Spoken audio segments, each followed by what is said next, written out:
오늘도 제가 여러 백내장 케이스들을 예시를 갖고 왔습니다. 이 영상을 보시면서 이 예시가 내 조건과 비슷하다 생각이 되시는 부분이 있다면 좀 잘 메모해 두셨다가 이후에 진료 보실 때 좀 활용해 주시면 좋을 것 같습니다.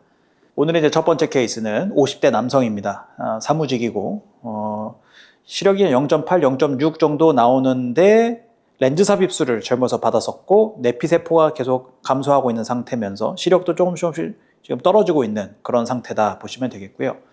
단순히 이제 시력만 놓고 봤을 때는 현재 나은 시력이 한 0.8, 0.6 정도 비교적 잘 나오고 있는 건 맞지만 본인이 주관적으로 증상이 불편할 수도 있고 또 여기서 좀 염두에 둬야 되는 건 이 렌즈 삽입술로 인해 가지고 내피세포가 좀 일반적인 경우보다 많이 감소해 있는 상태라 수술을 좀 적극적으로 이제 슬슬 고려해야 될 때가 되었다고 생각하시면 될 것 같습니다. 사실 이제 내피세포가 한 1300개 정도면은 백내장 수술하는 데 있어서 큰 이슈가 되진 않습니다만 백내장이 너무 진행이 된 딱딱해진 상태에서라면 이 수술 과정에서 내피세포가 당연히 감소할 수밖에 없고 그게 더 영향이 커질 수 있기 때문에 비교적 백내장이 심하지 않더라도 증상이 불편하고 이런 상황에서는 수술을 고려하는 게 저는 맞다고 보고요. 그랬을 때 이제 비교적 나이가 좀 젊은 연령대면서 사무 업무를 보다 보면 아무래도 컴퓨터도 많이 보실 거고 이런 등등의 상황을 잘 고려하면 될 것 같습니다. 그래서 제가 이제 생각해 본 렌즈는 우선 요 엘라나입니다. 엘라나의 경우는 조건상 난시가 지금 없다라고 되어 있기 때문에 토릭 도수가 생산이 되고 있지는 않지만 엘라나 난시가 없을 때는 사용하기 좋은 렌즈고요. 모니터 거리에서 엘라나가 경과가 비교적 좋은 편에 속하고 또 기존에 고도 근시였던 점을 고려했을 때 엘라나가 이 고도 근시 눈에서 사용하기에 좀 좋은 이 낮은 도수의 인공수정체가 사용이 가능하기 때문에 저는 일단 엘라나를 한 가지 추천을 드리겠습니다. 리사트리도 있습니다. 같은 짜이스사에서 나온 리사트리고 실제 난시가 없다라고 되어 있으나 또 난시가 조금이라도 좀 일부 영향을 좀 줄 수 있는 조건이라면 디테일하게 검사 결과를 봤을 때 난시가 조금이라도 잡아야 된다면 같은 이 짜이스사의 리사트리 또한 고도 근시에서 사용하기엔 좋은 렌즈입니다. 이 두 렌즈 다 클리어 렌즈, 색깔이 없는 렌즈이기 때문에 색상에 있어서도 큰 이슈가 없다 보시면 되겠습니다. 시너지 렌즈나 클라레온 페노틱스도 고려해 볼 수 있습니다. 시너지 렌즈는 이 앞서 엘라나 리사트리 렌즈보다 조금 더 근거리가 좀 더 강점이 있는 렌즈이기 때문에 그렇게 생각해 보면 비교적 젊은 연령대이고 또 사무 업무를 보는 데 있어서 작은 글씨까지 좀 두루두루 커버하기에는 시너지 렌즈도 좋은 장점이 있겠고요. 또 클라레온 페노틱스가 그냥 무난하게 원거리, 중간거리, 근거리를 다 커버하는 데 있어서 또 무난한 렌즈이기 때문에 클라레온 페노틱스도 좋은 옵션이라고 생각합니다. 또는 한 가지 더 생각해 보면 프리시전 렌즈도 생각해 볼 수 있습니다. 프리시전 렌즈가 이 고도근시에서 사용하기가 좀 나름 장점이 있는 점은 이 눈 안쪽에 이 고도근시 분들은 조금 조건이 좋지 않고 신경이 좀 약하고 등등에 있을 때 프리시전 같은 굴절형 렌즈가 상대적으로 이런 회절 링이 있는 구조들보다 좀 유리한 측면도 있고요. 원거리가 조금 더 안정적으로 시력이 나올 수 있는 부분도 있기 때문에 프리시전 렌즈도 한번 생각해 보면 좋을 것 같습니다. 보통 이제 한 1500개 아래로 내려가기 시작하면은 좀 수술하는데 조금 더 신경을 쓰는 편이고요. 1000개 이하이면 좀 수술하는 데 있어서 조금 상당히 좀 주의를 요한다고 보시면 되겠습니다. 자, 다음 케이스는 60대 남성입니다. 버스 운전하시는 분이고 좀 비교적 안경 도수가 좀 들어가는 마이너스 6디옵터, 4디옵터 정도의 근시에 난시도 같이 있는 분이고요.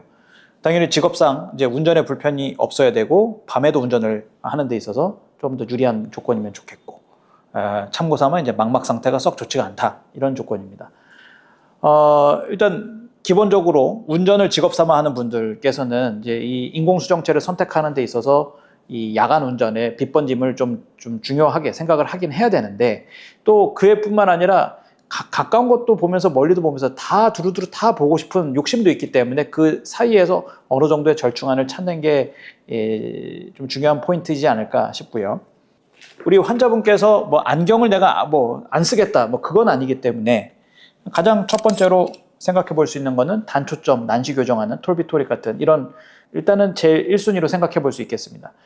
안경은 도수를 조금 더 조정해서 약간 근시 도수를 조금 낮추는 쪽으로 가고 그러면 난시는 어느 정도 교정해주고 그러면 이 망막의 상태가 좋지가 않더라도 단초점 렌즈는 상대적으로 영향을 덜 받고 운전하는 데는 제일 용이할 수 있습니다.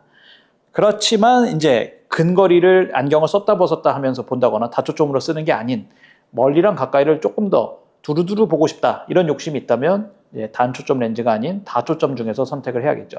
아이엔스 렌즈가 다초점이라고 할 수도 있고 단초점이라고 할 수도 있는데 요 아이엔스 렌즈 정도도 이제 생각해 볼 수 있습니다. 아이엔스 렌즈를 선택하게 되면 이제 단초점으로 수술했을 때에 비해서 똑같이 도수를 집어넣어도 조금 더 근거리까지 볼 수 있는 효과가 있으니 나는 돋보기를 차라리 쓸 때 쓰더라도 안경을 이참에 좀 벗고 운전을 하는데 좀 더 유리한 조건이면 좋겠다. 그러면 아이엔스로 해서 수술하시는 것도 좋을 것 같고요.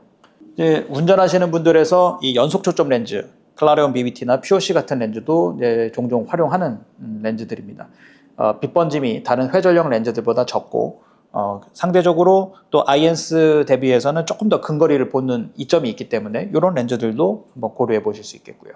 프리시전도 한번 생각해 볼 수 있는 렌즈입니다. 프리시전 또한 이 굴절형 렌즈다 보니까 빛 번짐이 상대적으로 좀 회전형에 비해서 적다라고 볼 수 있겠고 아이엔스나 뭐 클라레온 BBT, POC랑 비교해도 근거리에 있어서 어느 정도까지 커버를 해주는 장점이 있기 때문에 한번 프리시전도 고려해 볼 수 있겠다. 저는 이렇게 추천드리겠습니다. 다음 케이스는 50대 주부. 특징은 이제 고도 원시에 고도 난시 같이 있는 조건입니다. 근거리를 잘 보고 싶어 하시고 또 본인이 생각했을 때 난 조금 예민한 것 같다 이런 부분. 자, 일단 고도 원시면 젊어서는 뭐 비교적 시력이 어느 정도 나오지만 젊었을 때는 난 시력이 좀 양호했었다. 근데 노안이 좀 빨리 왔다. 또 현재는 멀리 가까이 다 잘 안 보인다. 근데 난시도 같이 있다. 그래서 다 안 보인다. 이렇게 느끼실 수 있습니다. 가장 기본적으로 난시가 일단 도수가 높기 때문에 이 단초점으로 해서 난시를 확실하게 교정해 주는 것도 한 가지 일단 방법입니다. 근데 단초점으로 해서 난시까지 교정을 한다 쳐도 그럼 가까운 거는 돋보기를 써야 되는데 당연히 돋보기를 쓰고 싶지 않아 하는 이런 경우에 있어서는 다른 조건들을 생각을 해봐야겠죠. 저는 이제 개인적으로 이렇게 좀 원시랑 난시가 동반되어 있을 때 클라레온 페노틱스나 지메트릭 렌즈를 좀 개인적으로 선호하고 또 추천을 드립니다. 근데 이제 이 고도 난시라 함이 도수가 어느 정도까지냐인데 난시 도수가 상당히 높다면 그 앞서 설명드린 톨비토릭이나 리사트리 같이 아주 높은 도수의 이 난시가 커버가 되는 인공수정체를 사용을 해야 되는 게 맞습니다. 근데 이 고도 난시라고 해도 어느 정도까지는 웬만한 인공수정체들도 커버가 되기 때문에 특히나 또 근거리까지 같이 보고자 하면 난시를 교정하는 것도 중요하지만 또 이 다초점 렌즈가 근거리까지 잘 두루두루 이 역할을 해줘야 되기 때문에 그랬을 땐 이 지메트릭과 클라레온 페노틱스가 그런 면에서 비교적 우수하다고 볼 수 있겠고요. 퓨어C도 한 가지 좀 고려해 볼 수 있는 렌즈입니다. 퓨어C가 생활형 근거리이기 때문에 이런 회전형 링이 있는 렌즈들보다는 근거리 힘이 조금 약하다고 해도 기존의 고도 원시로 인해서 근거리가 상당히 잘 보이지 않았었기 때문에 퓨어C로 어느 정도 원시가 교정이 되면서 생활형 근거리가 어느 정도 개선이 된다면 환자분 입장에서는 오히려 퓨어C도 그냥 두루두루 빛 번짐이 또 상대적으로 적은 장점이 있기 때문에 만족스러우실 수 있습니다.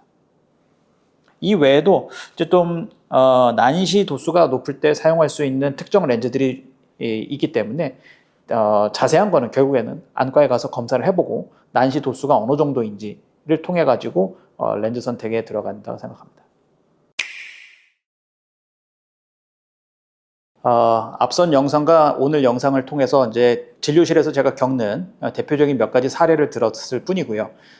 우리 이 영상을 보시는 환자분들께서도 내 케이스를 댓글로 달아주시고 좀 적극적으로 좀 참여해 주신다면 그 중에서 몇 가지를 또 뽑아가지고 저희가 이 영상에 새로 담아가면서 설명을 좀 더 자세하게 드리도록 하겠습니다.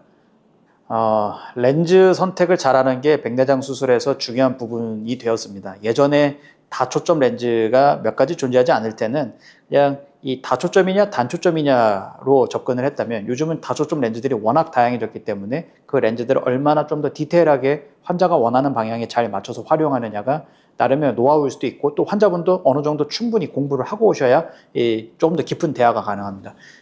그러고도 궁금하신 점은 댓글로 달아주시거나 또는 저희 진료 보실 때 좀 더 디테일한 질문들 해주시면 제가 성실히 또 설명드리겠습니다.